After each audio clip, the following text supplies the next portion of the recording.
Hi, ഞാൻ അൻഫാസ് അഹമ്മദ്. എല്ലാവർക്കും പുതിയൊരു ക്ലാസ്സിലേക്ക് സ്വാഗതം. അപ്പോൾ നമ്മുടെ degree prelims PYQ with related ഫാക്ട്സിന്റെ അടുത്ത ക്ലാസ്സിലേക്ക് നമ്മൾ കിടക്കുകയാണ്. ഇതിന് മുമ്പ് അടുത്ത ക്ലാസ് നിങ്ങൾ കണ്ടിട്ടുണ്ടാവും എന്ന് വിശ്വസിക്കുന്നു. കാണാത്തവരാണെങ്കിൽ കുഴപ്പമില്ല, ഇന്നത്തെ ക്ലാസ് നിങ്ങൾ കണ്ട് ഈ ക്ലാസ് നിങ്ങൾക്ക് ഉപകാരപ്പെടുന്നുണ്ട് എന്ന് നിങ്ങൾക്ക് തന്നെ തോന്നുകയാണെങ്കിൽ മാത്രം ഇതിന് മുമ്പ് അടുത്ത ക്ലാസ്സും തീർച്ചയായും മിസ്സാക്കാതെ തന്നെ കാണുക. തീർച്ചയായും നിങ്ങൾക്ക് 100% നിങ്ങൾക്ക് നല്ല രീതിയിൽ യൂസ്ഫുൾ ആവും. അപ്പോൾ അധികമൊന്നും പറയുന്നില്ല, നമുക്ക് ക്ലാസ്സിലേക്ക് കിടക്കാം. ക്ലാസ്സിലേക്ക് കിടക്കുന്നതിന് മുമ്പ് നമ്മുടെ ബാച്ചിന്റെ ഡീറ്റെയിൽസും കാര്യങ്ങളൊക്കെ അറിയണമെന്നുണ്ടെങ്കിൽ താഴെ കാണുന്ന നമ്പറിൽ മെസ്സേജ് അയക്കുക. ഇപ്പോൾ നമുക്ക് നിലവിൽ VFA ബാച്ച് ഉള്ളത് 10th പ്രിലിംസിന്റെ ബാച്ച് ക്ലോസ് ചെയ്തിട്ടുണ്ട്. അതുപോലെ തന്നെ വാട്സ്ആപ്പ് ബാച്ചും നമ്മുടെ ക്ലോസ് ചെയ്തിട്ടുണ്ട്. അപ്പോൾ VFA ബാച്ചാണ് സ്റ്റാർട്ട് ചെയ്യാൻ പോകുന്നത്. VFA പഠിക്കുന്ന ആളുകളുണ്ടെങ്കിൽ, പഠിക്കാൻ നല്ല രീതിയിൽ പഠിച്ച് നല്ല സ്കോർ വാങ്ങാൻ ഇൻട്രസ്റ്റ് ഉള്ള ആളുകളാണെങ്കിൽ, നല്ല രീതിയിൽ ആസ്വദിച്ച് തന്നെ പഠിക്കാൻ ഇൻട്രസ്റ്റ് ഉള്ള ആളുകളാണെങ്കിൽ ഡെയിലി ആയിട്ട് തന്നെ താഴെ കാണുന്ന നമ്പറിൽ മെസ്സേജ് അയച്ച് എത്രയും പെട്ടെന്ന് തന്നെ ജോയിൻ ചെയ്യാൻ ശ്രമിച്ചോ. അപ്പോൾ അധികം ഒന്നും പറയാതെ നമുക്ക് നേരെ നമ്മുടെ ക്ലാസ്സിലേക്ക് കിടക്കാം.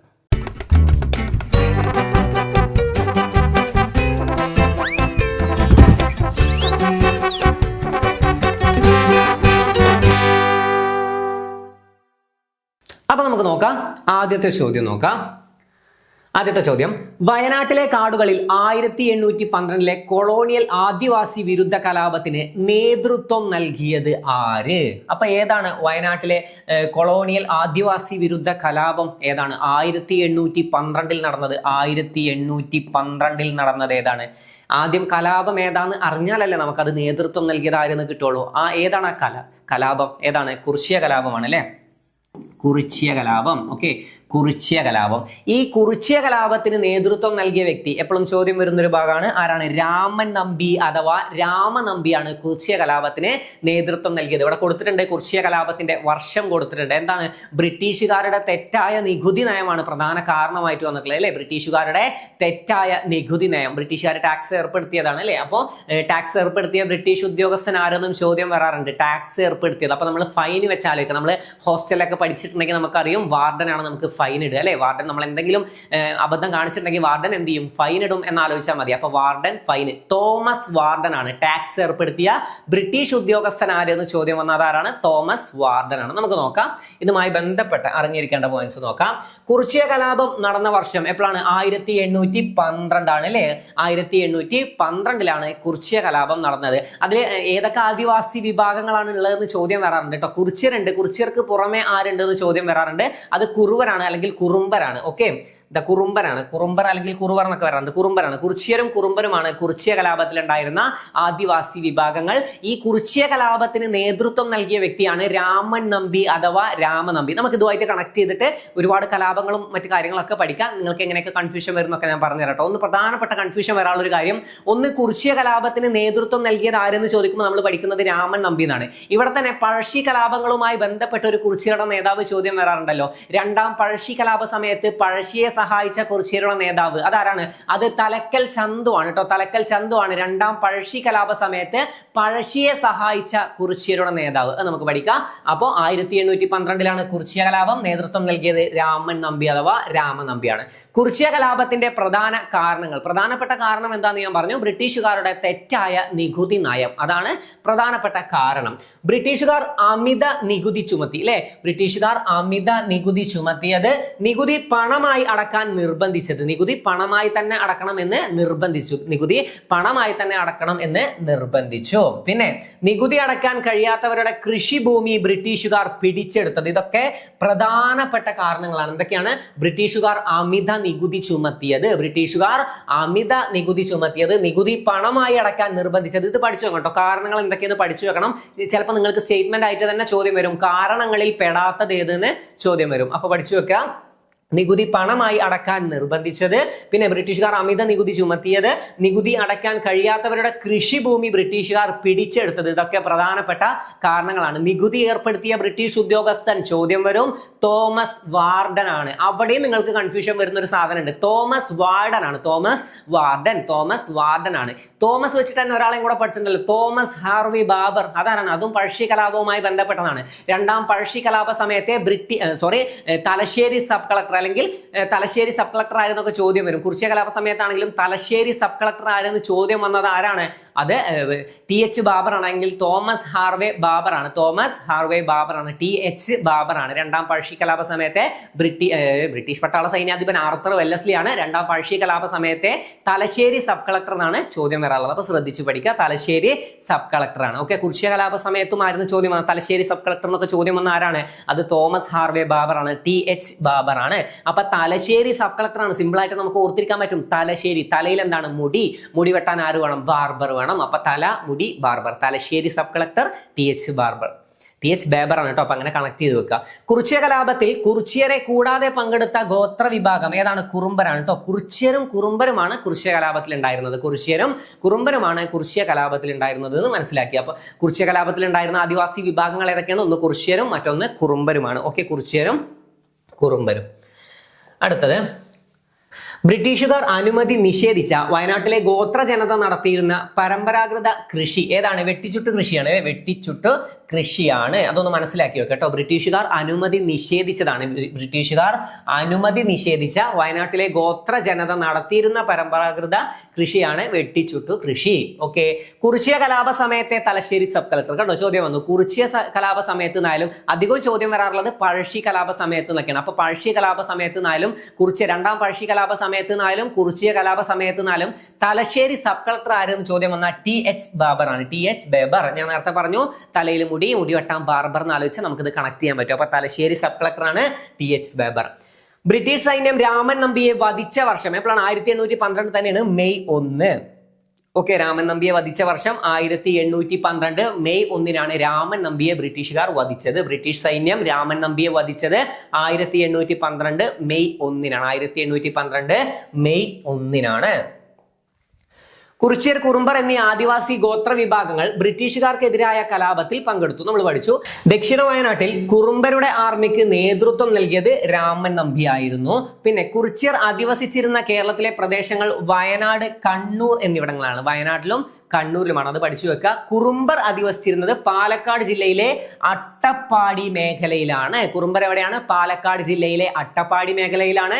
കുറിച്യർ എവിടെയാണ്? വയനാട്ടിലും കണ്ണൂരിലുമായിട്ടാണ് ഉണ്ടായിരുന്നത്. രണ്ടും മനസ്സിലാക്കി വെക്കുക. ഓക്കെ, കുറിച്യ കലാപത്തിന്റെ മുദ്രാവാക്യം എന്താണ്? വട്ടത്തൊപ്പിക്കാരെ പുറത്താക്കുക എന്നതാണ് കുറിച്യ കലാപത്തിന്റെ മുദ്രാവാക്യം. വട്ടത്തൊപ്പിക്കാരെ നാട്ടിൽ നിന്നും പുറത്താക്കുക അല്ലെങ്കിൽ വട്ടത്തൊപ്പിക്കാരെ പുറത്താക്കുക എന്നതാണ് കുറിച്യ കലാപത്തിന്റെ മുദ്രാവാക്യം. പ്രധാനപ്പെട്ട മുദ്രാവാക്യങ്ങൾ നമുക്ക് പഠിക്കാണ്ട്. ഒരുപാട് മുദ്രാവാക്യങ്ങൾ ചോദ്യം വരാറുണ്ട്. മുദ്രാവാക്യം തന്നിട്ട് ഏത് സമരവുമായി ബന്ധപ്പെട്ടതാണ് അല്ലെങ്കിൽ എന്തുമായി ബന്ധപ്പെട്ടിരിക്കുന്നു എന്നൊക്കെ ചോദ്യം വരാറുണ്ട്. അമേരിക്കൻ മോഡൽ അറബിക്കടലിൽ ഏതിലാണ്? അമേരിക്കൻ മോഡൽ അറബിക്കടലിൽ. പോയിട്ട് അമേരിക്ക സ്വാതന്ത്ര്യ സമരം എന്ന് കർപ്പിക്കരുത്. അമേരിക്കൻ സ്വാതന്ത്ര്യ സമരത്തിന്റെയാണ് പ്രാതിനിധ്യമില്ലാതെ നികുതിയില്ല എന്ന മുദ്രാവാക്യം. അമേരിക്കൻ മോഡൽ അറബിക്കടലിൽ. അമേരിക്കൻ മോഡൽ അറബിക്കടലിൽ ഏതാണ്? പുന്നപ്ര വയലാർ സമരവുമായി ബന്ധപ്പെട്ടതാണ് അല്ലെ. അമേരിക്കൻ മോഡൽ ഭരണം കൊണ്ടുവരാൻ നോക്കിയതാണ്. അപ്പോ പുന്നപ്ര വയലാർ സമരവുമായി ബന്ധപ്പെട്ടതാണ് അമേരിക്കൻ മോഡൽ അറബിക്കടലിൽ എന്ന മുദ്രാവാക്യം. ഏതുമായി ബന്ധപ്പെട്ടതാണ്? പുന്നപ്ര വയലാർ സമരവുമായി ബന്ധപ്പെട്ടതാണ്.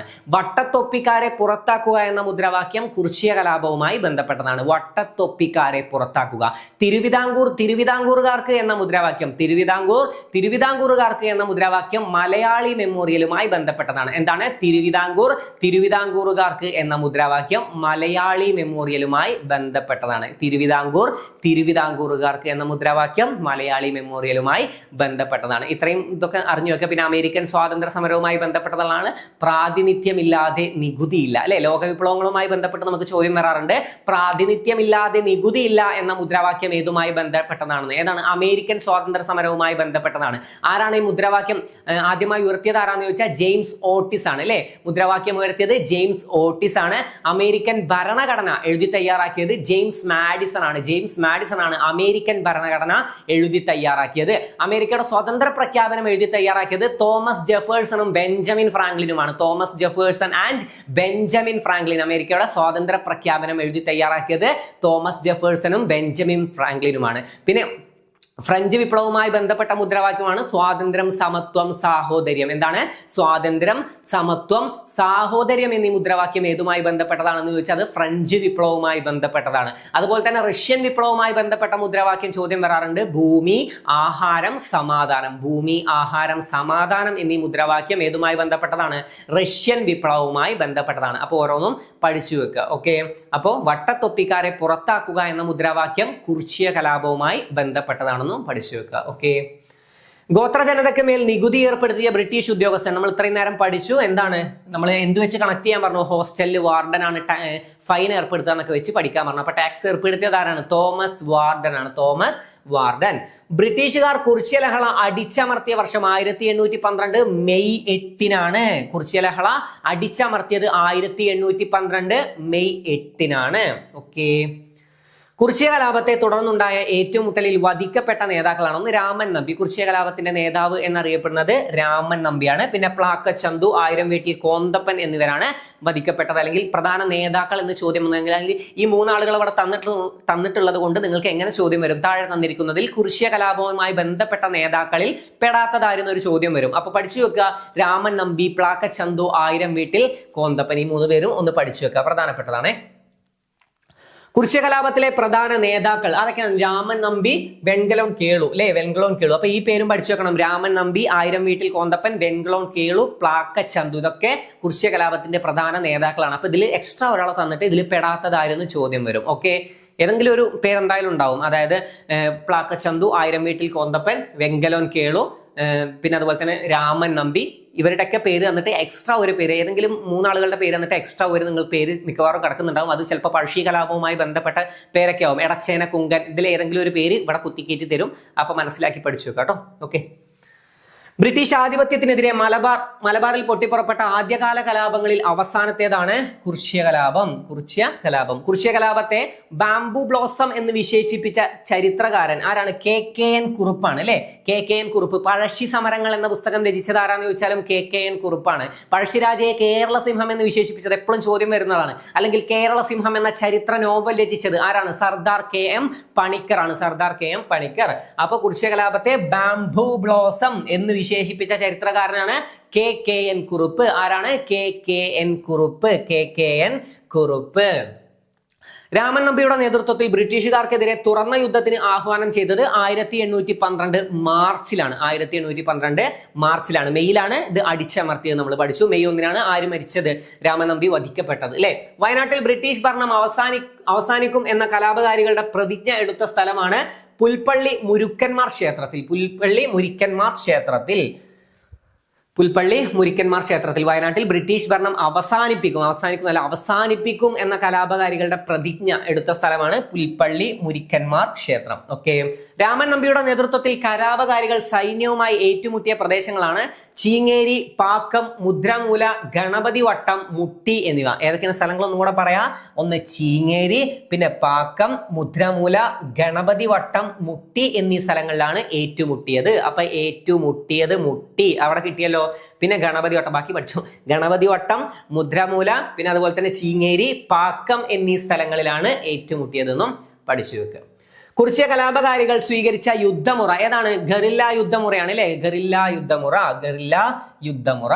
നമ്മുടെ 1857 വിപ്ലവമായിട്ടും ഈ ചോദ്യം വരാറുണ്ട്. ഗറില്ല യുദ്ധമുറ ഉപയോഗിച്ചത് ആരെന്ന് ചോദ്യം വന്നത് ആരാണ്? താന്തിയ തോപ്പിയാണ്, അല്ലെ? താന്തിയ തോപ്പിയാണ് 1857 വിപ്ലവത്തിൽ അല്ലെങ്കിൽ 1-ാം സ്വാതന്ത്ര്യ സമരത്തിൽ ഗറില്ല യുദ്ധമുറ ഉപയോഗിച്ചത് ആരാണ്? താന്തിയ തോപ്പിയാണ്. ആരാണ്? താന്തിയ തോപ്പിയാണ്. ഈ താന്തിയ തോപ്പിയുടെ യഥാർത്ഥ നാമം ചോദ്യം വരാറുണ്ട്. രാമചന്ദ്ര പാണ്ഡുരംഗ്. എന്താണ് താന്തിയ തോപ്പിയുടെ യഥാർത്ഥ നാമം? അതിൽ തന്നെ 1857 വിപ്ലവത്തിൽ തന്നെ നാനാ സാഹിബിന്റെ യഥാർത്ഥ നാമം പഠിക്കാണ്ട് ധോണ്ടു പന്ത് എന്നാണ്. 1857 വിപ്ലവത്തിൽ തന്നെ റാണി ലക്ഷ്മിബായിയുടെ യഥാർത്ഥ നാമം പഠിക്കാണ്ട് എന്താണ്? മണികർണിക എന്നാണ്. അപ്പോൾ ഓരോന്നും പഠിച്ചു വെക്കുക. പിന്നെ 1857 വിപ്ലവത്തിനെ പറ്റി ഏകദേശം അറിയാലോ. 1857 വിപ്ലവം പൊട്ടിപ്പുറപ്പെട്ടത് എവിടെ നിന്നാണ്? മീററ്റിൽ നിന്നാണ്. മീററ്റ് എവിടെയാണ്? ഉത്തർപ്രദേശിലാണ്. 1857 വിപ്ലവം വ്യാപിച്ച പ്രദേശം എവിടെയാണ്? ഉത്തർപ്രദേശാണ്. ഏറ്റവും കൂടുതൽ വ്യാപിച്ചത് ഉത്തർപ്രദേശിലാണ്. ഒന്നാം സ്വാതന്ത്ര്യ സമരം എന്ന് വിശേഷിപ്പിച്ചത് ആരാണ്? VD സവർക്കർ ആണ് ഒന്നാം സ്വാതന്ത്ര്യ സമരം എന്ന് വിശേഷിപ്പിച്ചത്. മറ്റെന്തൊക്കെയാണ് വിശേഷണങ്ങൾ? ഒന്നാം സ്വാതന്ത്ര്യ സമരം, ശിപ്പായി ലഹള, ചപ്പാത്തി വിപ്ലവം എന്നൊക്കെ അറിയപ്പെടുന്നത് 1857 വിപ്ലവമാണ്. ചപ്പാത്തിയും ചുവന്ന താമരയും എന്താണ്? അതിന്റെ രഹസ്യമുദ്ര. 1857 വിപ്ലവത്തിന്റെ രഹസ്യമുദ്ര എന്നറിയപ്പെടുന്നത് ചപ്പാത്തിയും ചുവന്ന താമരയുമാണ്. നമ്മൾ പഠിച്ചിട്ടുണ്ടാവും ചപ്പാത്തിയും ചുവന്ന താമരയും. ചോദ്യം വരും കേട്ടോ. 1857 വിപ്ലവത്തിന്റെ രഹസ്യമുദ്ര എന്തെന്ന് മേ ബി ചോദ്യം വരും. ചപ്പാത്തിയും താമരയും എന്ന് തരും, അല്ലെങ്കിൽ ചപ്പാത്തിയും ചുവന്ന താമരയും എന്നൊക്കെ തരും. ശ്രദ്ധിച്ച് മനസ്സിലാക്കുക. ചപ്പാത്തിയും ചുവന്ന താമരയുമാണ് 1857 വിപ്ലവത്തിന്റെ രഹസ്യമുദ്ര. 1857 വിപ്ലവത്തിന്റെ ബുദ്ധി കേന്ദ്രം എന്നറിയപ്പെടുന്ന ആരാറിയോ? നാനാ സാഹിബാണ്. 1857 വിപ്ലവത്തിന്റെ ബുദ്ധി കേന്ദ്രം എന്നറിയപ്പെടുന്നത് നാനാ സാഹിബാണ്. നാനാ സാഹിബിന്റെ യഥാർത്ഥ നാമം നമ്മൾ പഠിച്ചു, ദോണ്ടു പന്ത് എന്നാണ്. ദോണ്ടു പന്ത് എന്നാണ് നാനാ സാഹിബിന്റെ യഥാർത്ഥ നാമം. നാനാ സാഹിബ് എവിടെയാണ് വിപ്ലവത്തിന് നേതൃത്വം നൽകിയത്? കാൺപൂരിലാണ് അല്ലെ. കാൺപൂരിൽ നാനാ സാഹിബാണ്. ഡൽഹിയിൽ ബക്ത് ഖാനും ബഹദൂർ ഷാ രണ്ടാമനുമാണ്. ഈ ബഹദൂർ ഷാ രണ്ടാമനെ പറ്റി ചോദ്യം വരും. 1857 വിപ്ലവ സമയത്തെ മുഗൾ ഭരണാധികാരി ആരാണ്? അത് ബഹദൂർ ഷാ രണ്ടാമനാണ്. പിന്നെ അതുപോലെ തന്നെ അവിടെ പിന്നെയും ചോദ്യം വരും, വിപ്ലവത്തിന്റെ താൽക്കാലിക വിപ്ലവം വിജയിച്ചിട്ടില്ല കേട്ടോ, അത് ആദ്യം മനസ്സിലാക്കുക. വിപ്ലവത്തിന്റെ താൽക്കാലിക വിജയത്തെ തുടർന്ന് വിജയിച്ചു എന്നവര് വിചാരിച്ചിരിക്കുന്ന സമയത്ത്, അതായത് വിപ്ലവത്തിന്റെ താൽക്കാലിക വിജയത്തെ തുടർന്ന് ഡൽഹിയിൽ രാജാവായി വാഴ്ച, ഡൽഹിയിൽ ചക്രവർത്തിയായി വാഴ്ചത് ആരെയാണെന്ന് ചോദ്യം വന്നാലും ബഹദൂർ ഷാ രണ്ടാമനെയാണ്. ഈ ബഹദൂർ ഷാ രണ്ടാമൻ പിടിയിലായത് ഏത് ചരിത്ര സ്മാരകത്തിന് മുമ്പിൽ വെച്ചിട്ടാണെന്ന് ചോദ്യം വരാറുണ്ട്. എവിടെ വെച്ചിട്ടാണ്? ഹുമയൂണിന്റെ ശവകുടീരത്തിന് മുന്നിൽ വെച്ചിട്ടാണ് ബഹദൂർ ഷാ രണ്ടാമൻ പിടിയിലായത്. ഈ ബഹദൂർ ഷാ രണ്ടാമനെ നാട് കടത്തിയത് എങ്ങോട്ടാണ്? റങ്കൂണിലേക്കാണ്. ബഹദൂർ ഷാ രണ്ടാമനെ നാട് കടത്തിയത് എങ്ങോട്ടാന്ന് ചോദിച്ചാൽ എങ്ങോട്ടാണ്? റങ്കൂണിലേക്കാണ് ബഹദൂർ ഷാ രണ്ടാമനെ നാട് കടത്തിയത്. എന്റെ നാട് ആരുടെ ആത്മകഥയാണ്? സ്വദേശാഭിമാനി രാമകൃഷ്ണ പിള്ളയുടെയാണ് കേട്ടോ. സ്വദേശാഭിമാനി രാമകൃഷ്ണ പിള്ളയുടെ ആത്മകഥയാണ് എന്റെ നാട് കടത്തൽ. അതും പഠിച്ചു വെക്കുക. അപ്പൊ സ്വദേശാഭിമാനി പത്രത്തിന്റെ സ്ഥാപകൻ ആരാ? നേരെ പോയി കർപ്പിക്കും, സ്വദേശാഭിമാനി രാമകൃഷ്ണ പിള്ള. അത് തെറ്റാണ് കേട്ടോ.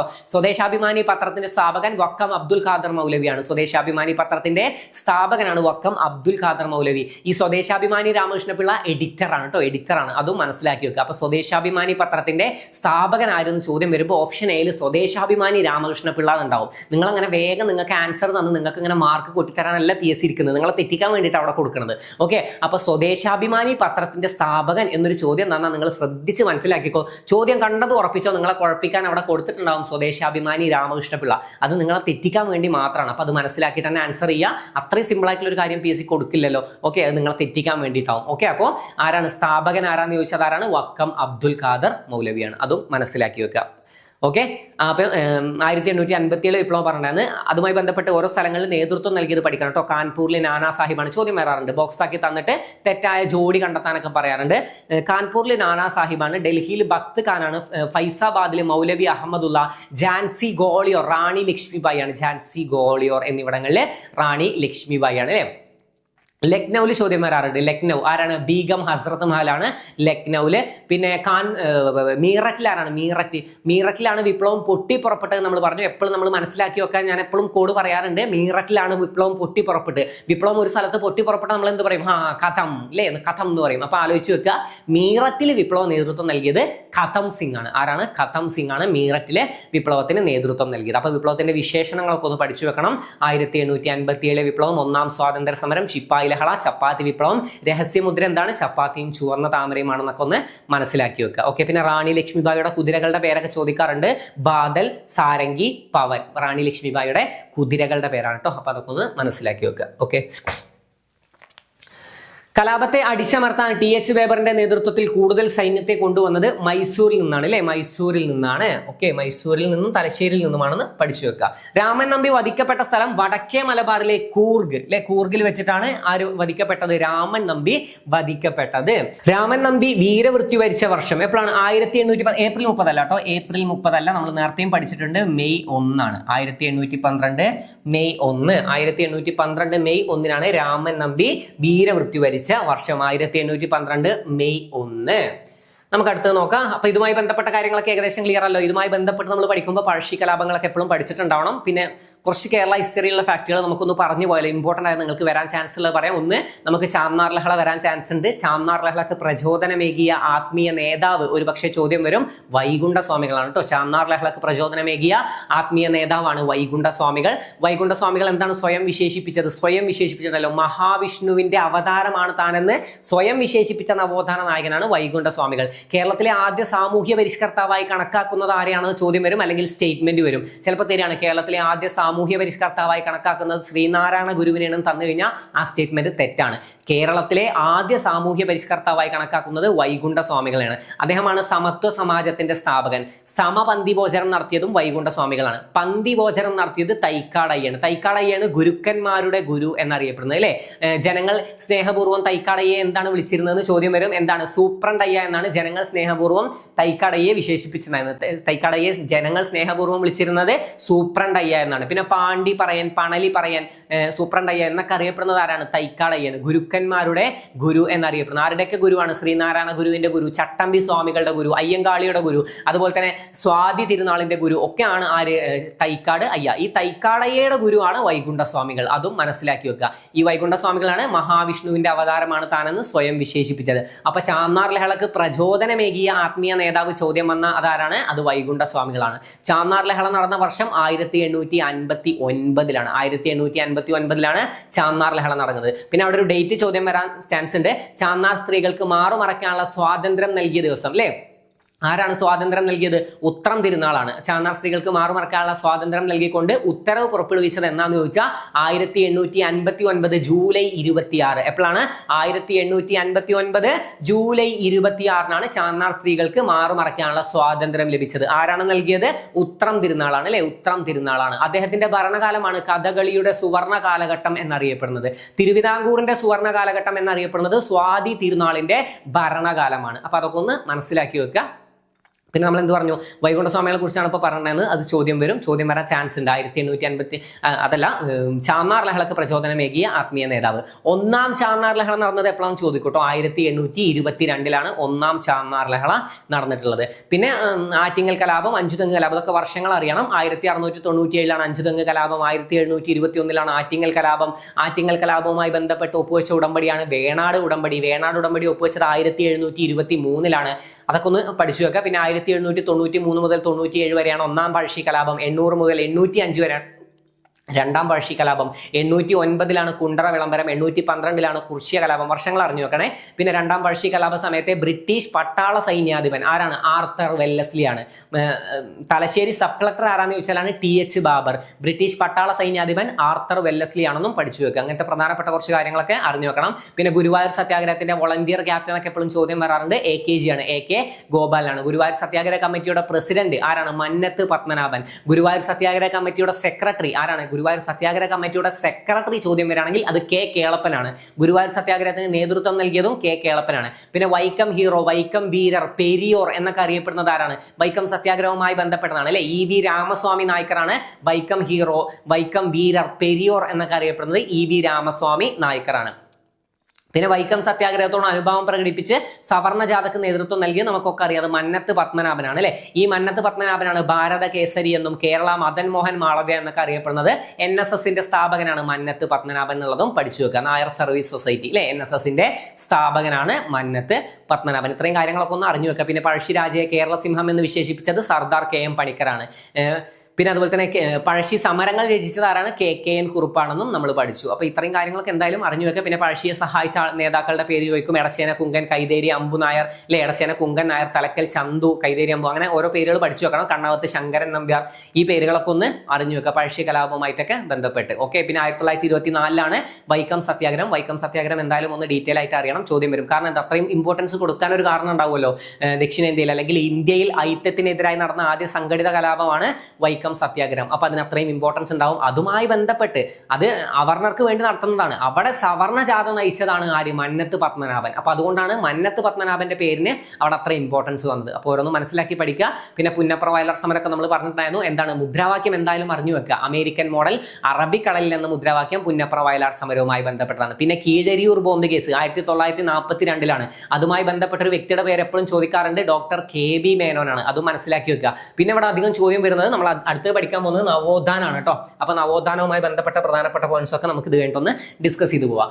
കല്ലുമാല സമരത്തിലോ അല്ലെങ്കിൽ പേരിനാട് കലാപത്തിലും ഉൾപ്പെട്ട കേരളത്തിലെ സാമൂഹിക പരിഷ്കർത്താവ് ആരാണ്? നമുക്കൊക്കെ അറിയാം, അത് അയ്യങ്കാളിയാണ്.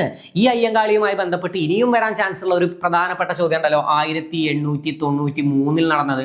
എന്താണ് 1893 നടന്നത്? വില്ലുവണ്ടി യാത്ര. പ്രശസ്തമായ വില്ലുവണ്ടി യാത്ര നടത്തിയത് ആരാണ്? അയ്യങ്കാളിയാണ് അല്ലെ? അയ്യങ്കാളിയാണ് വില്ലുവണ്ടി യാത്ര നടത്തിയത്. അയ്യങ്കാളിയാണ്. എന്തൊക്കെ വിശേഷണങ്ങളുണ്ട്? സ്ഥിരം ഞാൻ പറയുന്ന കാര്യങ്ങളാണ്. ആളിക്കത്തിയ തീപ്പൊരി, പിന്നെ അതുപോലെ തന്നെ ആളിക്കത്തി അധസ്ഥിതരുടെ പടത്തലവൻ എന്നറിയപ്പെടുന്നത്, പുലയരുടെ രാജാവ് എന്ന് ആരോ വിശേഷിപ്പിച്ചിട്ടുണ്ടല്ലോ. ആരാണ് വിശേഷിപ്പിച്ചത്? മഹാത്മാഗാന്ധിയാണ് പുലയരുടെ രാജാവ്. പുലയ രാജ എന്ന് അയ്യങ്കാളിയെ വിശേഷിപ്പിച്ചത് ആരാണ്? അത് മഹാത്മാഗാന്ധിയാണ്. പിന്നെ അതുപോലെ തന്നെ ഇന്ത്യയുടെ മഹാനായ പുത്രൻ എന്ന് വിശേഷിപ്പിച്ചത് ഇന്ദിരാഗാന്ധിയാണ്. ഇതേ ഇന്ദിരാഗാന്ധിയാണ് അയ്യങ്കാളിയുടെ പ്രതിമ തിരുവനന്തപുരത്ത് അനാച്ഛാദനം ചെയ്തത് ആരാണ്? അത് ഇന്ദിരാഗാന്ധിയാണ്. അപ്പൊ അതും പഠിച്ചു വെക്കുക. അപ്പോൾ അയ്യങ്കാളി നമുക്ക് പഠിക്കാം. ഓരോ പ്രധാനപ്പെട്ട ആളുകളെയും നമുക്കൊന്ന് ഡിസ്കസ് ചെയ്ത് പ്രധാനപ്പെട്ട നിങ്ങൾ അറിഞ്ഞിരിക്കേണ്ട പോയിന്റ്സ് ഒക്കെ ഞാൻ ഈ ക്ലാസ്സിൽ എന്തായാലും ഒന്ന് പറഞ്ഞു പോവാട്ടോ. അപ്പൊ കല്ലുമാല സമരം അല്ലെങ്കിൽ കല്ലുമാല സമരവുമായി ബന്ധപ്പെട്ടതായിരുന്നു ചോദ്യം വരും കേട്ടോ. ഇനിയും കല്ലുമാല സമരവുമായി ബന്ധപ്പെട്ടതാരാണ്? അയ്യങ്കാളിയാണ്. താഴ്ന്ന ജാതിയിൽപ്പെട്ട സ്ത്രീകൾക്ക് വസ്ത്രം ആഭരണങ്ങൾ ധരിക്കുന്നതിന് ഏർപ്പെടുത്തിയ നിയന്ത്രണങ്ങൾക്കെതിരായി അയ്യങ്കാളി സംഘടിപ്പിച്ച പ്രക്ഷോഭമാണ് കല്ലുമാല സമരം. അധസ്ഥിതരുടെ ഉന്നമനത്തിനു വേണ്ടി പ്രയത്നിച്ച സാമൂഹ്യ പരിഷ്കർത്താവ്. അതുകൊണ്ട് തന്നെയാണ് അധസ്ഥിതരുടെ പടത്തലവൻ എന്ന് ആരറിയപ്പെടുന്നത്? അയ്യങ്കാളി അറിയപ്പെടുന്നത്. പാവങ്ങളുടെ പടത്തലവൻ എന്നറിയപ്പെടുന്നതാണ് AK ഗോപാലൻ. AKGയുമായി ബന്ധപ്പെട്ട് വരാൻ ചാൻസ് ഉള്ള ചോദ്യങ്ങളാണ്. ഇന്ത്യൻ കോഫി ഹൗസിന്റെ സ്ഥാപകൻ അല്ലെങ്കിൽ പട്ടിണി ജാഥക്ക് നേതൃത്വം നൽകിയത് ആരെന്ന് വെച്ചാൽ AKG ആണ്. അതുപോലെ തന്നെ നമ്മൾ നേരത്തെ പറഞ്ഞു ഗുരുവായൂർ സത്യാഗ്രഹത്തിന്റെ വോളണ്ടിയർ ക്യാപ്റ്റൻ AKG ആണ്. പിന്നെ അതുപോലെ തന്നെ കരുതൽ തടങ്കിൽ അടക്കപ്പെട്ട ആദ്യ വ്യക്തിയാണ് അല്ലെ? ആദ്യ വ്യക്തിയാണ് ആര്? AKG. അതും പഠിക്കാണ്ട് നമുക്ക്. ഓക്കെ, അയ്യങ്കാളിയുടെ ജന്മസ്ഥലം എവിടെയാണ്? വെങ്ങാനൂരാണ് കേട്ടോ. വെങ്ങാനൂരാണ് അയ്യങ്കാളിയുടെ ജന്മസ്ഥലം. എവിടെയാണ്? വെങ്ങാനൂരാണ് അയ്യങ്കാളിയുടെ ജന്മസ്ഥലം. അപ്പൊ അധസ്ഥിതരുടെ പടത്തലവൻ എന്നറിയപ്പെടുന്നത് അല്ലെങ്കിൽ ആളിക്കത്തിയ തീപ്പൊരി എന്നറിയപ്പെടുന്ന നവോത്ഥാന നായകൻ എന്നൊക്കെ ചോദ്യം വരും. ആരാണ്? അയ്യങ്കാളിയാണ്. അധസ്ഥിത വിഭാഗങ്ങളുടെ നേതാവ് എന്ന നിലയിൽ പ്രസിദ്ധനായ നവോത്ഥാന നായകൻ. ചോദ്യം വരും. അയ്യങ്കാളിയാണ്. പൊതുവഴിയിലൂടെ വില്ലുവണ്ടിയിൽ യാത്ര ചെയ്തുകൊണ്ട് അധസ്ഥിതരുടെ സഞ്ചാര സ്വാതന്ത്ര്യത്തിനു വേണ്ടി അയ്യങ്കാളി നടത്തിയ സമരമാണ് വില്ലുവണ്ടി സമരം അല്ലെങ്കിൽ വില്ലുവണ്ടി യാത്ര. എപ്പോഴാണെന്നും നമ്മൾ പഠിച്ചു. 1893 വില്ലുവണ്ടി യാത്ര നടത്തിയത്. സാമൂഹിക അസമത്വങ്ങൾ പരിഹരിക്കാനും അധസ്ഥിതരുടെ സാമൂഹ്യ നില മെച്ചപ്പെടുത്തുന്നതിനുള്ള ഒരു മൂലധനമാണ് വിദ്യാഭ്യാസം എന്ന് തിരിച്ചറിഞ്ഞ നവോത്ഥാന നായകനാണ് അയ്യങ്കാളി. ജസ്റ്റ് പഠിച്ചു വെക്കുക. സാമൂഹ്യ പരിഷ്കരണ പ്രവർത്തനങ്ങൾക്ക് വേണ്ടി അയ്യങ്കാളി സ്ഥാപിച്ച സംഘടനയാണ് സാധുജന പരിപാലന സംഘം. ചോദ്യം വരും. സാധുജന പരിപാലന സംഘത്തിന്റെ സ്ഥാപകനാര്? അയ്യങ്കാളി. SNDPയുടെ സ്ഥാപകനാര്? ശ്രീനാരായണ ഗുരു. NSSന്റെ സ്ഥാപകനാര്? മന്നത്ത് പത്മനാഭൻ. യോഗക്ഷേമ സഭ സ്ഥാപിച്ചതാര്? ആരാണ്? VT ഭട്ടതിരിപ്പാട്. അങ്ങനെ ഓരോന്നും പഠിച്ചു വെക്കണം. ഇമ്പോർട്ടന്റ് ആണ് കേട്ടോ. യോഗക്ഷേമ സഭയുടെ സ്ഥാപകൻ VT ഭട്ടതിരിപ്പാടാണ്. പിന്നെ അതുപോലെ തന്നെ സഹോദര സംഘം, അത് അതിൽ തന്നെ ഉള്ളതുകൊണ്ട് നിങ്ങൾക്ക് ആൻസർ കിട്ടും. സഹോദര സംഘം, സഹോദരൻ അയ്യപ്പൻ. സിമ്പിൾ അല്ലേ? അപ്പോ സാധുജന പരിപാലന സംഘം 1907 സ്ഥാപിച്ചത് ആരാണ്? അത് അയ്യങ്കാളിയാണ്. സാധുജന പരിപാലന സംഘം. ഓക്കെ, ഇനി കാണാതെ പഠിക്കാൻ നിങ്ങൾക്ക് പറ്റുന്നില്ലെങ്കിൽ ഞാൻ ജസ്റ്റ് ഒന്ന് കണക്ട് ചെയ്ത് തരാം. അയ്യങ്കാളിയല്ലേ? അപ്പൊ അയ്യോ എന്നുള്ളത് വെച്ച് കണക്ട് ചെയ്താൽ നമ്മൾ സാധുക്കളായ ജനങ്ങളെ കണ്ടാൽ നമ്മൾ എന്ത് പറയും? അയ്യോ എന്ന് പറയും അല്ലെ? സാധുക്കളെ കണ്ടാൽ നമ്മൾ പറയും അയ്യോ എന്ന് പറയും. അപ്പോൾ സാധു എന്ന് കണ്ട സാധുക്കൾ എന്ന് ആലോചിക്കുക. സാധുക്കളെ കണ്ടാൽ നമ്മൾ എന്ത് പറയും? അയ്യോ എന്ന് പറയും. വെച്ചിട്ട് അയ്യങ്കാളിയെ കണക്ട് ചെയ്യുക കേട്ടോ. 1907 പഠിച്ചു വെക്കുക. 1907 കേട്ടോ. സാധുജന പരിപാലന സംഘത്തിന്റെ പ്രവർത്തന ലക്ഷ്യങ്ങൾ: അവർണജാതിക്കാർക്ക് പൊതുനിരത്തുകളിലൂടെയുള്ള സഞ്ചാര സ്വാതന്ത്ര്യം, ഏറ്റവും കോമൺ ആയിട്ട് നമുക്ക് അറിയാം. പിന്നെ അധസ്ഥിത വിഭാഗത്തിൽപ്പെട്ട കുട്ടികൾക്ക് സ്കൂൾ പ്രവേശനം, അതിനുവേണ്ടി ഒരുപാട് ഇറങ്ങിയ ആളാണ്. അതായത് ഒരുപാട് പ്രവർത്തിച്ച ആളാണ് അയ്യങ്കാളി, നമ്മൾ കേട്ടിട്ടുണ്ട്. തൊഴിൽ എടുക്കുന്നവർക്ക് കൂലി വർധനവ്, ജാതി വ്യവസ്ഥയെ എതിർത്തുകൊണ്ട് താഴ്ന്ന ജാതിക്കാർക്ക് പൊതുവിദ്യാഭ്യാസം ലഭ്യമാക്കുന്നതിന് വേണ്ടി തൊഴിലാളി സമരം നയിച്ച നവോത്ഥാന നായകൻ. കേരളത്തിലെ ആദ്യത്തെ കമ്മ്യൂണിസ്റ്റ് എന്ന് അയ്യങ്കാളിയെ വിശേഷിപ്പിച്ചതായിരുന്നൊക്കെ ചോദ്യം വരാറുണ്ട്. ആരാണ്? EK നായനാറാണ്. കേരളത്തിലെന്നാണോ ഇന്ത്യയിലെന്നാണോ? എന്തായാലും ആദ്യത്തെ കമ്മ്യൂണിസ്റ്റ് എന്ന് വിശേഷിച്ചു. ഇന്ത്യയിലെ ആദ്യത്തെ കമ്മ്യൂണിസ്റ്റ് എന്നാണ് എൻ്റെ ഓർമ്മ. ഇന്ത്യയിലെ ആദ്യത്തെ കമ്മ്യൂണിസ്റ്റ് എന്ന് അയ്യങ്കാളിയെ വിശേഷിപ്പിച്ചത് ആരാണ്? EK നായനാറാണ്. അപ്പൊ തൊഴിലാളി വെച്ച് കണക്ട് ചെയ്യുക. ജാതി വ്യവസ്ഥയെ എതിർത്തുകൊണ്ട് താഴ്ന്ന ജാതിക്കാർക്ക് പൊതുവിദ്യാഭ്യാസം ലഭ്യമാക്കുന്നതിന് വേണ്ടി തൊഴിലാളി സമരം നയിച്ച നവോത്ഥാന നായകനാണ് ആര്? അയ്യങ്കാളി. ഓക്കെ, അധസ്ഥിതർക്ക് വേണ്ടി മാത്രമായി അയ്യങ്കാളി വിദ്യാലയം ആരംഭിച്ച വർഷം 1904 കേട്ടോ. 1904 സാധുജന പരിപാലന സംഘം സ്ഥാപിച്ചത് 1907. ആ വർഷം ഇമ്പോർട്ടന്റ് ആണ്, 1907. ഹരിജന സമുദായത്തിന് അയ്യങ്കാളി ചെയ്ത ഉത്കൃഷ്ട സേവനത്തെ ആദരിച്ച് ഗവൺമെന്റ് അദ്ദേഹത്തെ ശ്രീമൂലം പ്രജാസഭയിൽ അംഗമാക്കി. ഓക്കെ, ശ്രീമൂലം പ്രജാസഭയിൽ അംഗമായ ആദ്യ ദളിതൻ എന്നൊക്കെ ചോദ്യം വരാറുണ്ട്. അതാരാണ്? അയ്യങ്കാളിയാണ് കേട്ടോ. അപ്പൊ ആ സ്റ്റേറ്റ്മെന്റും പഠിച്ചു വെക്കാം. അയ്യങ്കാളിയുടെ പ്രവർത്തനങ്ങളെ പ്രകീർത്തിച്ച ദേശീയ നേതാവാണ് മഹാത്മാഗാന്ധി. ഞങ്ങളുടെ കുട്ടികൾക്ക് പഠിക്കാൻ സൗകര്യം നൽകിയില്ലെങ്കിൽ കാണായ പാഠങ്ങളിലെല്ലാം മുടിപ്പുല്ല് കുരിപ്പിക്കും എന്ന് പറഞ്ഞത് ഇത് ഇമ്പോർട്ടന്റ് ആണ് കേട്ടോ. മുടിപ്പുല്ല് കുരിപ്പിക്കും എന്ന് പറഞ്ഞത് പ്രഖ്യാപിച്ച നവോത്ഥാന നായകൻ. ഈ വാക്കുകൾ എപ്പോഴും ചോദ്യം വരാണ്ട്. അയ്യങ്കാളിയുടെ വാക്കുകളാണ് കേട്ടോ. ഞങ്ങളുടെ കുട്ടികളെ നിങ്ങൾ പഠിക്കാൻ അനുവദിച്ചില്ലെങ്കിൽ, അതായത് പാഠങ്ങളിൽ ഈ തൊഴിലാളികൾ ഇറങ്ങാത്തവർക്കൊന്നും കിട്ടൂലല്ലോ. അപ്പൊ കാണായ പാഠങ്ങളിലെല്ലാം മുടിപ്പുല്ല് കുരിപ്പിക്കും എന്ന് പറഞ്ഞത് ആരാണ്? അയ്യങ്കാളിയാണ്. സാധുജന പരിപാലന സംഘത്തിന്റെ നേതാവും അയ്യങ്കാളിയുടെ സഹപ്രവർത്തകനും ആയിരുന്നു ഗോപാലദാസ്. അതും പഠിച്ചു വെക്കുക. ആരാണ്? ഗോപാലദാസ് ആണ് കേട്ടോ. ഗോപാലദാസ്. ഓക്കെ, കല്ലുമാല സമരവുമായി ബന്ധപ്പെട്ട് ഗോപാലദാസിന്റെ നേതൃത്വത്തിൽ സമ്മേളനം നടന്നത് 1915 ഒക്ടോബർ 24. 1915 ഒക്ടോബർ 24 പേരിനാട് ചുമക്കാട്ട് ചെറുമുക്ക് എന്ന സ്ഥലത്താണ്. അതും ഒന്ന് അറിഞ്ഞു വെക്കുക. അയ്യങ്കാളിയുടെ നേതൃത്വത്തിൽ ആയിരക്കണക്കിന് സ്ത്രീകൾ കല്ലുമാല പൊട്ടിച്ച് കളയുകയും മേൽവസ്ത്രം ധരിക്കുന്നതിനുള്ള സ്വാതന്ത്ര്യ പ്രഖ്യാപനം നടത്തുകയും ചെയ്തത് 1915 ഡിസംബർ 19 കൊല്ലം പീരങ്കി മൈതാനിയിൽ വെച്ചിട്ടാണ്. കല്ലുമാല സമരവുമായി ബന്ധപ്പെട്ട് അയ്യങ്കാളിയോടൊപ്പം യോഗത്തിൽ പങ്കെടുത്തവർ ചങ്ങനാശ്ശേരി കെ പരമേശ്വര പിള്ള അധ്യക്ഷൻ, പിന്നെ അതുപോലെ തന്നെ വെള്ളിക്കര ചോതി കുറുമ്പൻ ദൈവത്താൻ, പേരിനാട് വിപ്ലവകാരി ഗോപാലദാസ്. ഓക്കെ, ഇത്രയും പേരുകളൊക്കെ ഒന്ന് അറിഞ്ഞു വെക്കുക. പേരിനാട്ട് ലഹള എന്നറിയപ്പെടുന്നതും ഏതാണ്? അത് ചോദ്യം വരാറുണ്ട്. കല്ലുമാല സമരത്തിന്റെ മറ്റൊരു പേര് അല്ലെങ്കിൽ പേരിനാട് ലഹള എന്നറിയപ്പെടുന്ന ഏതെന്നൊക്കെ ചോദ്യം വരാറുണ്ട്. ഏതാണ്? കല്ലുമാല സമരം നടന്ന വർഷം നമുക്കറിയാം 1915. കല്ലുമാല സമരം നടന്നത് പേരിനാട് വെച്ചിട്ടാണ്. അതുകൊണ്ട് തന്നെയാണ് പേരിനാട് ലഹള എന്നും അറിയപ്പെടുന്നത്. ഇനി പ്രധാനപ്പെട്ട നവോത്ഥാന നായകന്മാരെ കുറിച്ചൊക്കെ നമ്മൾ അറിഞ്ഞിരിക്കണം. ശ്രീനാരായണ ഗുരു ചോദ്യം വരുമല്ലോ. എന്താണ് കേരള നവോത്ഥാനത്തിന്റെ? അത്ര ബേസിക് ആയിട്ടുള്ള ചോദ്യം വരില്ല, അതൊക്കെ നിങ്ങൾക്ക് എന്തായാലും അറിയുന്നതാവും. കേരള നവോത്ഥാനത്തിന്റെ പിതാവ്, നാണയത്തിൽ പ്രത്യക്ഷപ്പെട്ട ആദ്യ മലയാളി, തപാൽ സ്റ്റാമ്പിൽ പ്രത്യക്ഷപ്പെട്ട ആദ്യ മലയാളി. നിങ്ങൾക്ക് എന്ത് വരുന്ന അറിയോ? സ്റ്റേറ്റ്മെന്റ് ആയിട്ട് ഇത് ആരുമായി ബന്ധപ്പെട്ട അല്ലെങ്കിൽ ഇതിൽ ശ്രീനാരായണ ഗുരുവുമായി ബന്ധമില്ലാത്ത പ്രസ്താവന എന്നൊക്കെ ചോദ്യം വരും. ശ്രദ്ധിച്ച് പഠിച്ചോ. കേരളത്തിലെ ആദ്യ സാമൂഹ്യ പരിഷ്കർത്താവ് പലരും തെറ്റിദ്ധരിച്ചു വെച്ചിട്ടുണ്ട് ശ്രീനാരായണ ഗുരു ആണെന്നുള്ളത്. കേരളത്തിലെ ആദ്യ സാമൂഹ്യ പരിഷ്കർത്താവ് വൈകുണ്ഠ സ്വാമികളാണ്. കേരളത്തിലെ ആദ്യ സാമൂഹ്യ പരിഷ്കർത്താവായി കണക്കാക്കുന്നത് വൈകുണ്ഠ സ്വാമികളെയാണ്. ഓക്കെ, കേരള നവോത്ഥാനത്തിന്റെ പിതാവാണ് ശ്രീനാരായണ ഗുരു. നാണയത്തിൽ പ്രത്യക്ഷപ്പെട്ട ആദ്യ മലയാളിയാണ് ശ്രീനാരായണ ഗുരു. തപാൽ സ്റ്റാമ്പിൽ പ്രത്യക്ഷപ്പെട്ട ആദ്യ മലയാളിയാണ് ശ്രീനാരായണ ഗുരു. വിദേശ തപാൽ സ്റ്റാമ്പിൽ പ്രത്യക്ഷപ്പെട്ട ആദ്യ മലയാളിയാണ് ശ്രീനാരായണ ഗുരു. ഏതാണ് ആ വിദേശം?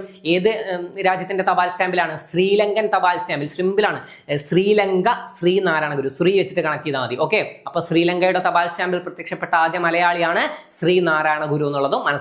ഓക്കെ, അപ്പൊ അത് പഠിച്ചു വെക്കുക. ശ്രീലങ്കൻ തപാൽ സ്റ്റാമ്പിൽ പ്രത്യക്ഷപ്പെട്ട ആദ്യ മലയാളിയാണ് ശ്രീനാരായണ ഗുരു. പിന്നെ ശ്രീനാരായണ ഗുരുവുമായി ബന്ധപ്പെട്ട് എപ്പോഴും PSC റിപ്പീറ്റ് ചെയ്യാൻ ഇഷ്ടപ്പെടുന്ന ഒരു ചോദ്യമാണ് 1888 അരുവിപ്പുറം പ്രതിഷ്ഠ. അല്ലെ, ചോദ്യം വരും. അരുവിപ്പുറം പ്രതിഷ്ഠ നടന്ന വർഷം ചോദിക്കും. 1888 അരുവിപ്പുറം പ്രതിഷ്ഠക്കുള്ള വിഗ്രഹക്കല്ല് കണ്ടെടുത്തത് എവിടെ നിന്നാണ് ചോദ്യം വരും. നെയ്യാറിലെ ശങ്കരൻകുഴിയിൽ നിന്നാണ്. ഓക്കെ, അരുവിപ്പുറം ക്ഷേത്ര ഭിത്തിയിൽ എന്താണ് എഴുതി വെച്ചിട്ടുള്ളത്?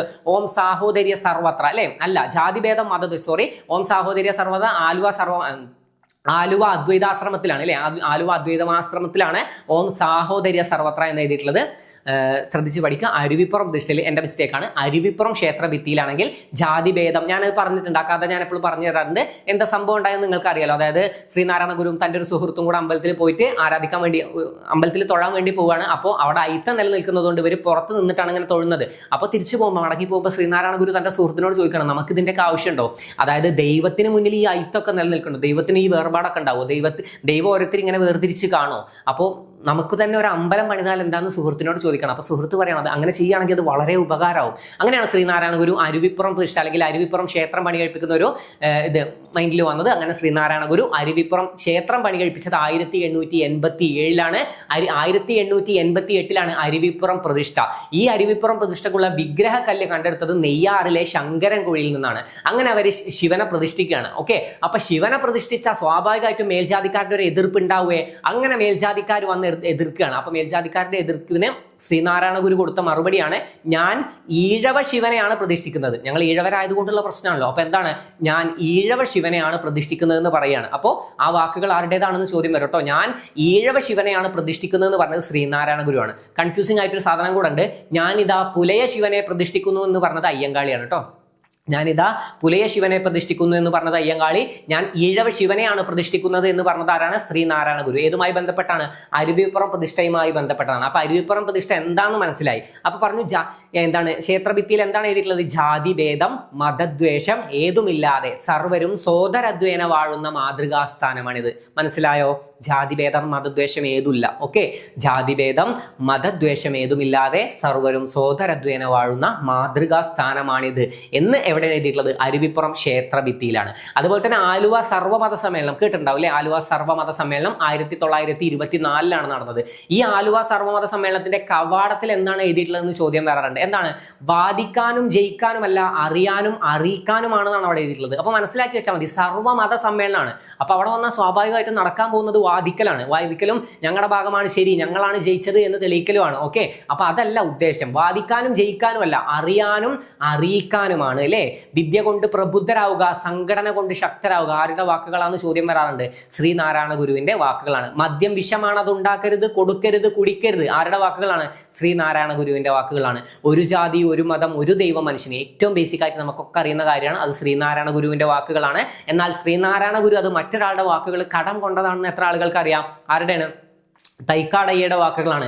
ഇന്ത ഉലകത്തിൽ ഒരേ ഒരു ജാതി താൻ, ഒരേ ഒരു മതം താൻ, ഒരേ ഒരു കടവുൾ താൻ. ഈ വാക്കുകളാണ് മലയാളത്തിലേക്ക് വിവർത്തനം ചെയ്ത് ആര് പറഞ്ഞത്? ശ്രീനാരായണ ഗുരു പറഞ്ഞത്. അതാണ് പിന്നീട് പ്രശസ്തമായത്. അപ്പൊ ശരിക്കും ആരുടെ വാക്കുകളാണ്? തൈക്കാടയ്യയുടെയാണ്. ഇന്ത ഉലകത്തിൽ ഒരേ ഒരു ജാതി താൻ, ഒരേ ഒരു മതം താൻ, ഒരേ ഒരു കടവുൾ താൻ. പിന്നെ അതുപോലെ തന്നെ ജാതി ഒന്ന്, മതം ഒന്ന്, കുലം ഒന്ന്, ദൈവം ഒന്ന്, ലോകം ഒന്ന്, മനുഷ്യൻ എന്ന് പറഞ്ഞത് ആരാണ്? വൈകുണ്ഠ സ്വാമികളാണ് അല്ലെ? ജാതി ഒന്ന്, മതം ഒന്ന്, കുലം ഒന്ന്, ദൈവം ഒന്ന്, ലോകം ഒന്ന്, മനുഷ്യൻ എന്ന് പറഞ്ഞത് വൈകുണ്ഠ സ്വാമികളാണ്. ജാതി വേണ്ട, മതം വേണ്ട എന്നൊക്കെ പറഞ്ഞത് ആരാ? വേണ്ട എന്ന് പറഞ്ഞത് സഹോദരൻ അയ്യപ്പനാണ്. സഹോദരൻ അയ്യപ്പന്റെ എപ്പോഴും റിപ്പീറ്റ് ചെയ്ത് വരുന്നൊരു ചോദ്യമുണ്ട്, മിശ്ര ഭോജനം നടത്തിയത് ആര് എന്നുള്ളത് അല്ലെ? നമ്മൾ നേരത്തെ പറഞ്ഞു സമപന്തി ഭോജനം നടത്തിയത് വൈകുണ്ഠ സ്വാമികളാണ്. പന്തി ഭോജനം നടത്തിയത് തൈക്കാടയ്യാണ്. പ്രീതി ഭോജനം നടത്തിയത് വാഗ്ബടാനന്ദനാണ്. മിശ്ര ഭോജനം നടത്തിയത് സഹോദരൻ അയ്യപ്പനാണ്. അത് ചോദ്യം വരും കേട്ടോ. മിശ്ര ഭോജനം സംഘടിപ്പിച്ചത് ആരെന്ന് ചോദ്യം വരാൻ ചാൻസ് ഉണ്ട്. സഹോദര സംഘം സ്ഥാപിച്ചതും ആരാണ്? സഹോദരൻ അയ്യപ്പനാണ്. ഓക്കെ, അപ്പൊ അത്രയും കാര്യങ്ങളൊക്കെ ഒന്ന് പഠിച്ചു വെക്കുക. ഈ സംഘടനകളൊക്കെ പഠിക്കണം. SNDP, നായർ സർവീസ് സൊസൈറ്റി, അതുപോലെ തന്നെ സാധുജന പരിപാലന സംഘം, ഇതുമായി ബന്ധപ്പെട്ട കാര്യങ്ങളൊക്കെ പഠിക്കണം. SNDPയുടെ മുൻഗാമി എന്നറിയപ്പെടുന്നത് വാവൂട്ടി യോഗമാണ് അല്ലെ? SNDPയുടെ മുൻഗാമി എന്നറിയപ്പെടുന്നത് വാവൂട്ടി യോഗമാണ്. SNDPയുടെ ആദ്യ മുഖപത്രം എപ്പോഴും ചോദിക്കുന്ന ഒരു സാധനമാണ്, ഇമ്പോർട്ടന്റ് ആയതുകൊണ്ടാണ്. വിവേകോദയമാണ്. വിവേകോദയം എന്താണ് അറിയപ്പെടുന്നത്? ഈഴവ ഗസറ്റ് എന്നറിയപ്പെടുന്നത് ഈ വിവേകോദയമാണ്. വിവേകോദയമാണ് ഈഴവ ഗസറ്റ് എന്നറിയപ്പെടുന്നത്. എന്താണ്? വിവേകോദയമാണ് ഈഴവ ഗസറ്റ് എന്നറിയപ്പെടുന്നത്. ഈഴവരുടെ രാഷ്ട്രീയ നേതാവ് എന്നറിയപ്പെടുന്നത് ആരാണ്? അത് ഡോക്ടർ പൽപ്പു ആണ് കേട്ടോ. ഡോക്ടർ പൽപ്പു ആണ്. അദ്ദേഹത്തെ കുറിച്ചും പഠിച്ചു വെക്കാം. SNDPയുടെ ആദ്യ ഉപാധ്യക്ഷനാണ് ഡോക്ടർ പൽപ്പു. SNDPയുടെ ആദ്യ ഉപാധ്യക്ഷൻ ഡോക്ടർ പൽപ്പാണ്. SNDPയുടെ ആജീവനാന്ത അധ്യക്ഷൻ ആരാന്ന് ചോദിച്ചാൽ അത് ശ്രീനാരായണ ഗുരുവാണ്. SNDPയുടെ ആദ്യ ഉപാധ്യക്ഷനാണ് ഡോക്ടർ പൽപ്പു. SNDPയുടെ ആദ്യ സെക്രട്ടറിയാണ് കുമാരനാശൻ. ഇത്രയും കാര്യങ്ങളൊക്കെ ഒന്ന് അറിഞ്ഞു വെക്കാം. പിന്നെ അതുപോലെ തന്നെ വൈകുണ്ഠ സ്വാമികളെ കുറിച്ച് പഠിക്കണം. ചാന്നാർ ലഹളക്ക് പ്രചോദനമേകി ആത്മീയ നേതാവ് ചോദ്യം വരും. അല്ലെങ്കിൽ സമത്വ സമാജത്തിന്റെ സ്ഥാപകൻ, സമപന്തി ഭോജനം നടത്തിയ നവോത്ഥാന നായകൻ എന്നൊക്കെ ചോദ്യം വരും. പിന്നെ അതുപോലെ തന്നെ ബ്രിട്ടീഷ് ഭരണത്തെ വെണ്ണീച ഭരണം എന്ന് വിശേഷിപ്പിച്ചത് അല്ലേ? അതുപോലെ തന്നെ തിരുവിതാംകൂർ രാജാവിനെ അനന്തപുരിയിലെ നീചൻ എന്നൊക്കെ വിശേഷിപ്പിച്ചത് ആരാണ്? അത് ഇമ്പോർട്ടന്റ് ക്വസ്റ്റ്യൻ ആണ്. വൈകുണ്ഠ സ്വാമികളാണ്. ബ്രിട്ടീഷ് ഭരണത്തെ വെണ്ണീച ഭരണമെന്നും തിരുവിതാംകൂർ രാജഭരണത്തെ കരിനീച ഭരണമെന്നും തിരുവിതാംകൂർ രാജാവിനെ അനന്തപുരിയിലെ നീചൻ എന്നൊക്കെ വിശേഷിപ്പിച്ചത് ആരാണ്? വൈകുണ്ഠ സ്വാമികളാണ്. എന്നിട്ട് വൈകുണ്ഠ സ്വാമികളെ പിടിച്ചിട്ട് ജയിലിൽ അടക്കാണ്. ഏത് ജയിലിലാണ്? ശിങ്കാരത്തോപ്പ് ജയിലിലാണ് അദ്ദേഹത്തെ അടച്ചത്. ആരാണ് അടച്ചത്? സ്വാതി തിരുനാളാണ് കേട്ടോ. സ്വാതി തിരുനാളാണ്. ഓക്കെ, ഈ സ്വാതി തിരുനാളിന്റെ ഗുരുവാണ് ആര്? തൈക്കാടയ്യ. ഒന്ന് ആലോചിച്ച് നോക്ക്. സ്വാതി തിരുനാളിന്റെ ഗുരുവാണ് തൈക്കാടയ്യ. തൈക്കാടയ്യയുടെ ഗുരുവാണ് വൈകുണ്ഠ സ്വാമികൾ. അപ്പൊ ഈ സ്വാതി തിരുനാൾ പിടിച്ചിട്ട് വൈകുണ്ഠ സ്വാമികളെ ജയിലിൽ അടച്ച സ്വാഭാവികമായിട്ടും ആരിടപെടും? തൈക്കാടയ്യ ഇടപെടും. തന്റെ ഗുരുവിനെ രക്ഷിക്കാൻ, തന്റെ ഗുരുവിനെ പുറത്തിറക്കാൻ വേണ്ടി തന്റെ ശിഷ്യനോട് ആര് വന്നിട്ട് റിക്വസ്റ്റ് ചെയ്യാൻ ആരാ വരുന്നത്? അത് തൈക്കാടയ്യാണ്. അപ്പൊ സംഭവങ്ങളൊക്കെ ഏകദേശം ഒരു ഐഡിയ വെക്കുക. കഥ മനസ്സിലാക്കിയാൽ മതി, നിങ്ങൾക്ക് കിട്ടും. അതായത് വൈകുണ്ഠ സ്വാമികളുടെ ശിഷ്യനാണ് തൈക്കാടയ്യ. തൈക്കാടയ്യയുടെ ശിഷ്യനാണ് സ്വാതി തിരുനാൾ. വൈകുണ്ഠസ്വാമികൾ സ്വാതി തിരുനാളിനെയാണ് അനന്തപുരിയിലെ നീചൻ എന്ന് വിശേഷിപ്പിച്ചത്. സ്വാഭാവികമായിട്ടും അദ്ദേഹത്തെ പിടിച്ച് ജയിലിലിടും. ജയിലിലിട്ടാൽ രക്ഷിക്കാൻ അല്ലെങ്കിൽ അദ്ദേഹത്തെ പുറത്തിറക്കാനായി ആര് വരും? തൈക്കാടയ്യ വരികയാണ്. അപ്പൊ ഇങ്ങനെ ഈ കാര്യങ്ങളൊക്കെ ഒന്ന് ഏകദേശം അറിഞ്ഞു വെക്കുക. പിന്നെ അയ്യങ്കാളിയെ കുറിച്ചും പിന്നെ ചട്ടമ്പി സ്വാമികളെ കുറിച്ച് ഇവരുടെയൊക്കെ കൃതികൾ ചോദ്യം വരും. വേദാധികാര നിരൂപണം, മോക്ഷപ്രദീപ ഖണ്ഡനം, ഇതൊക്കെ ചട്ടമ്പി സ്വാമികളുടെ കേട്ടോ. ചട്ടമ്പി സ്വാമികളുടെ കൃതികൾ എന്ന് പറഞ്ഞാൽ വേദാധികാര നിരൂപണം, മോക്ഷപ്രദീപ ഖണ്ഡനം, ക്രിസ്തുമത ചേതനം, ആദിഭാഷ, പ്രാചീന മലയാളം, ഇതൊക്കെ ചട്ടമ്പി സ്വാമികളുടെ പ്രധാന കൃതികളാണ്. ഇതിൽ ഈ വേദാധികാര നിരൂപണത്തെ കുറിച്ചാണ് സ്വാമി വിവേകാനന്ദൻ പറഞ്ഞത് തീ പോലുള്ള വാക്കുകൾ കത്തിപ്പോകാത്തത് ഭാഗ്യം എന്ന്. ഏതാണ്? വേദാധികാര നിരൂപണത്തെ കുറിച്ചാണ്. എന്താണ് വേദാധികാര നിരൂപണം? വേദം പഠിക്കാനുള്ള അധികാരം സവർണർക്ക് മാത്രമല്ല എല്ലാവർക്കും അതിനുള്ള അവകാശം ഉണ്ട് എന്നുള്ളതിനെ പറ്റി പ്രതിപാദിക്കുന്നതാണ് വേദാധികാര നിരൂപണം. മോക്ഷപ്രദീപ ഖണ്ഡനം, മോക്ഷപ്രദീപം എന്നൊരു കൃതി ഉണ്ട്, ബ്രഹ്മാനന്ദ ശിവയോഗി രചിച്ചതാണ് മോക്ഷപ്രദീപം. അതിനെ ഖണ്ഡിച്ചുകൊണ്ട് അല്ലെങ്കിൽ അതിനെ വിമർശിച്ചുകൊണ്ട് രചിച്ചതാണ് മോക്ഷപ്രദീപ ഖണ്ഡനം. പിന്നെ ക്രിസ്തുമത ചേതനം, ക്രിസ്തുമതത്തിലേക്ക് മതപരിവർത്തനം നടത്തണ്ടായിരുന്നു പണ്ട്. അപ്പൊ അതിനൊക്കെ എതിർത്തുകൊണ്ട് രചിച്ചതാണ് ക്രിസ്തുമത ചേതനം. പിന്നെ ആദിഭാഷ, പ്രാചീന മലയാളം, പ്രാചീന മലയാളം അദ്ദേഹത്തിന്റെ ഏറ്റവും വലിയ കൃതി പ്രാചീന മലയാളം. പിന്നെ ആദിഭാഷ തമിഴാണെന്ന് പ്രസ്താവിക്കുന്ന ചട്ടമ്പി സ്വാമികളുടെ കൃതി ഏതെന്ന് ചോദ്യം വരാറുണ്ട്. അതാണ് ആദിഭാഷ. മോക്ഷപ്രദീപം ആരുടെ കൃതിയാണ്? ബ്രഹ്മാനന്ദ ശിവയോഗി. അദ്ദേഹമാണ് നിരീശ്വരവാദികളുടെ ഗുരു എന്നറിയപ്പെടുന്നത്. മനസ്സാണ് ദൈവം എന്ന് പറഞ്ഞത് ആരാണ്? ബ്രഹ്മാനന്ദ ശിവയോഗിയാണ്. മനസ്സാണ് ദൈവം. You are your self God എന്ന് കണ്ണാടി പ്രതിഷ്ഠയിലൂടെ മുന്നോട്ട് വെച്ചതാണ്. അതായത് കണ്ണാടി പ്രതിഷ്ഠ എന്ന് പറയുമ്പോൾ എന്താ? കണ്ണാടി നോക്കിയിട്ട് നമ്മളോട് തന്നെ ആരാധിക്കുന്ന രീതിയിൽ, അതായത് കണ്ണാടിയിലേക്കാണ് നോക്കുന്നത്. കണ്ണാടിയിൽ നോക്കുമ്പോൾ നമ്മൾ നമ്മളെ തന്നെയാണ് കാണുന്നത്. അതിലൂടെ ഗുരു മുന്നോട്ട് വെച്ച ആശയമാണ് you are your self God. അഹം ബ്രഹ്മാസ്മി, അഹം ബ്രഹ്മാസ്മി. You are your self God, അഹം ബ്രഹ്മാസ്മി. അത് ശ്രീനാരായണ ഗുരുവിന്റെയാണ്. കണ്ണാടി പ്രതിഷ്ഠയിലൂടെ മുന്നോട്ട് വെച്ചതാണ്. അപ്പോൾ ശ്രീനാരായണ ഗുരുവിന്റെയും കൃതികൾ പഠിക്കണം. ഗജേന്ദ്ര മോക്ഷം, വഞ്ചിപ്പാട്ട് ശ്രീനാരായണ ഗുരുവിന്റെ ആദ്യ കൃതിയാണ്. പിന്നെ ആത്മോപദേശ ശതകം, ദൈവദശകം, ദർശനമാല, ശിവശതകം, അരുവിപ്പുറം ശിവപ്രതിഷ്ഠാവേളയിൽ ഗുരു രചിച്ച കൃതിയാണ് ശിവശതകം. അങ്ങനെ ഓരോന്നും മനസ്സിലാക്കി വെക്കുക. കൃതികളൊക്കെ ചോദ്യം വരും കേട്ടോ. പിന്നെ അഖിലത്തിരുട്ട്, അമ്മാനെ അരുൾനൂൽ, അല്ലെ? അഖിലത്തിരുട്ട്, അമ്മാനെ അരുൾനൂൽ, ഇതൊക്കെ ആരുടെ കൃതികളാണ്? വൈകുണ്ഠ സ്വാമികളുടെ കൃതിയാണ്. ഇതൊക്കെ ഒന്ന് ഏകദേശം പഠിച്ചു വെക്കുക. കൃതികളൊക്കെ എന്തായാലും ഇമ്പോർട്ടന്റ് ആയിട്ട് ചോദ്യം വരാൻ അത്രയും ചാൻസ് ഉണ്ട്. ഓക്കെ, അപ്പൊ ഏകദേശം ഇന്ന് പഠിച്ച ഈ ക്വസ്റ്റ്യൻസും അതുമായി ബന്ധപ്പെട്ട കാര്യങ്ങളും ഒരുപാട് കാര്യങ്ങൾ നമ്മൾ ഡിസ്കസ് ചെയ്തിട്ടുണ്ട്. തരുന്ന ചോദ്യങ്ങളല്ല, അതുമായി ബന്ധപ്പെടുത്തി നമ്മൾ പഠിക്കുന്ന കാര്യങ്ങൾക്കാണ് ഇമ്പോർട്ടൻസ് കൊടുക്കേണ്ടത്. തരുന്ന ചോദ്യം മുമ്പ് വന്നതാണ്, അപ്പൊ ഇനിയും വരാൻ ചാൻസ് ഉണ്ട്. പക്ഷെ അതുമായി ബന്ധപ്പെട്ട കാര്യങ്ങൾ കൂടുതൽ വരാൻ അത്രയും സാധ്യത ഉള്ളതുകൊണ്ടാണ് അതുമായി ബന്ധപ്പെട്ട കാര്യങ്ങളൊക്കെ നമ്മളിങ്ങനെ ഡിസ്കസ് ചെയ്തു പോകുന്നത്. അപ്പൊ ഇന്നത്തെ ക്ലാസ് നിങ്ങൾക്ക് ഉപകരിച്ചു എന്ന് വിശ്വസിക്കുന്നു. നിങ്ങൾക്ക് ഉപകാരപ്പെട്ടു എന്ന വിശ്വാസത്തിൽ ഞാൻ നിർത്തുകയാണ്. എന്തായാലും മറ്റൊരു ക്ലാസ്സുമായി നമുക്ക് വീണ്ടും കാണാം. എന്തായാലും all the best and thank you. നിങ്ങൾക്ക് എന്തെങ്കിലും അഭിപ്രായങ്ങൾ ഉണ്ടെങ്കിൽ, ക്ലാസ് നിങ്ങൾക്ക് ഉപകാരപ്പെടുന്നുണ്ടെങ്കിൽ, നിങ്ങൾക്ക് ഇഷ്ടമാവുന്നുണ്ടെങ്കിൽ നിങ്ങളുടെ അഭിപ്രായങ്ങൾ തീർച്ചയായിട്ടും രേഖപ്പെടുത്താൻ മറക്കരുത്. അതുപോലെ തന്നെ ഇതിന് മുമ്പത്തെ ക്ലാസ് നിങ്ങൾക്ക് കാണാൻ, ഇന്നത്തെ ക്ലാസ് നിങ്ങൾക്ക് കണ്ടിട്ട് ഏകദേശം സെറ്റായി എന്ന് തോന്നുന്നുണ്ടെങ്കിൽ, നിങ്ങൾക്ക് പഠിയുന്നുണ്ട് എന്ന് തോന്നുന്നുണ്ടെങ്കിൽ മുമ്പത്തെ ക്ലാസ്സുകളും കാണാൻ മറക്കരുത്. പിന്നെ ബാച്ചിന്റെ ഡീറ്റെയിൽസ് അറിയാൻ വേണ്ടിയിട്ട് താഴെ കാണുന്ന നമ്പറിൽ മെസ്സേജ് അയക്കാം. മറ്റൊരു ക്ലാസ്സിൽ നമുക്ക് വീണ്ടും കാണാം. Thank you and once again all the best.